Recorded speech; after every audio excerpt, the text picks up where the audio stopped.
AEW All Out 2024. Wow. Wow, wow, wow.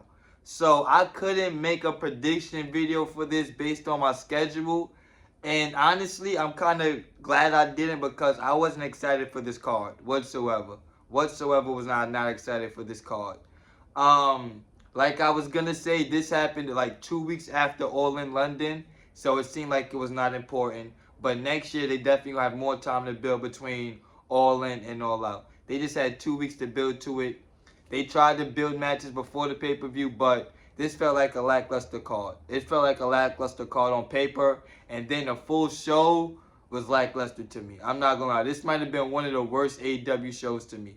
Just as far as like interest, as far as like what came out of this, like momentum, everything. I feel like this pay-per-view hurted AEW more than helped AEW. We still don't have no TV deal announced. We didn't get no surprises, no returns, no debuts, none of that. This was just a card. And now everybody's talking about the negatives of the card more than the few positives. Everybody's talking about Swerve and Hangman. I went back and watched Swerve and Hangman, the match they had at what? Wrestle Dream last year.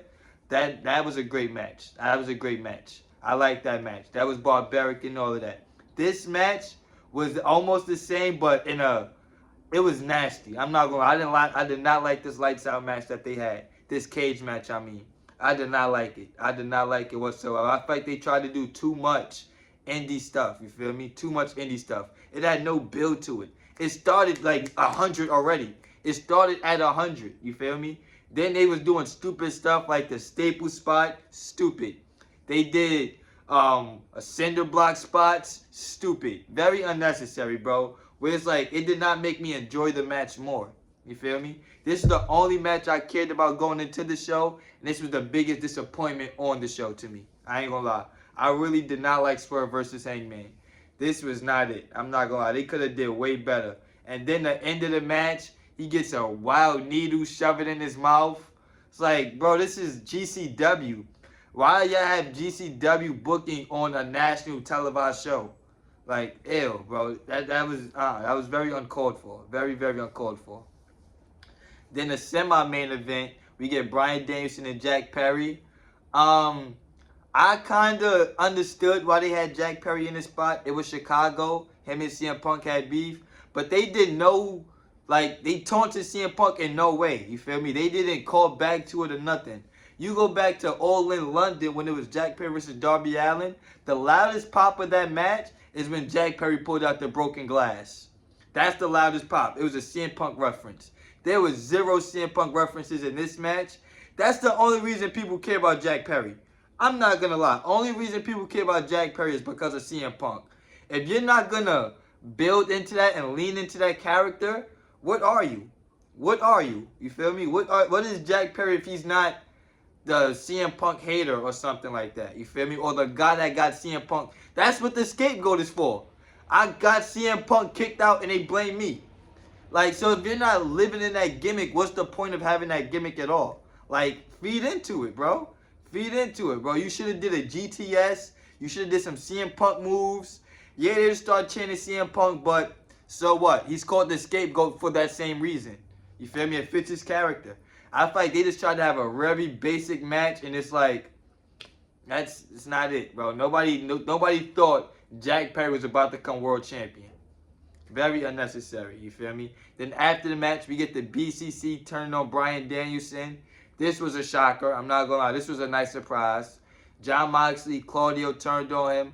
Pac, I guess, is in the BCC now. He also turned on him.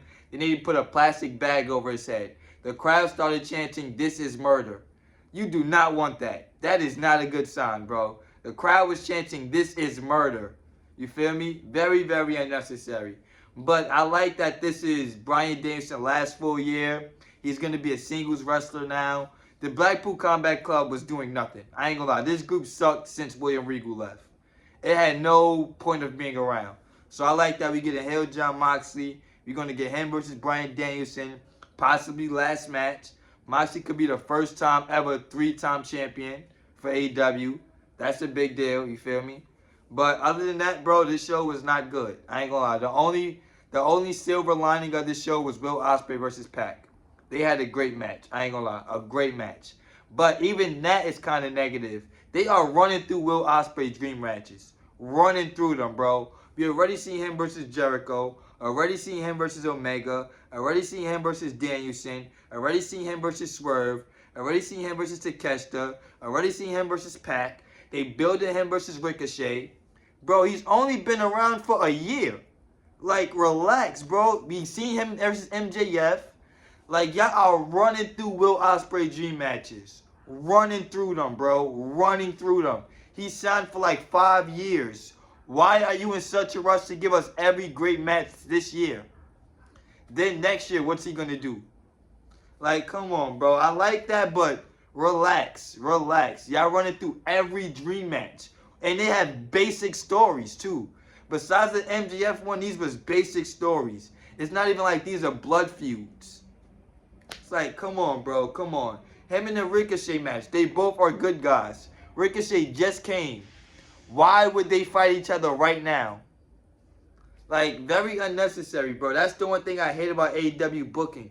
They just do very marked booking, bro. Very, very marked booking. Very, very marked booking, bro.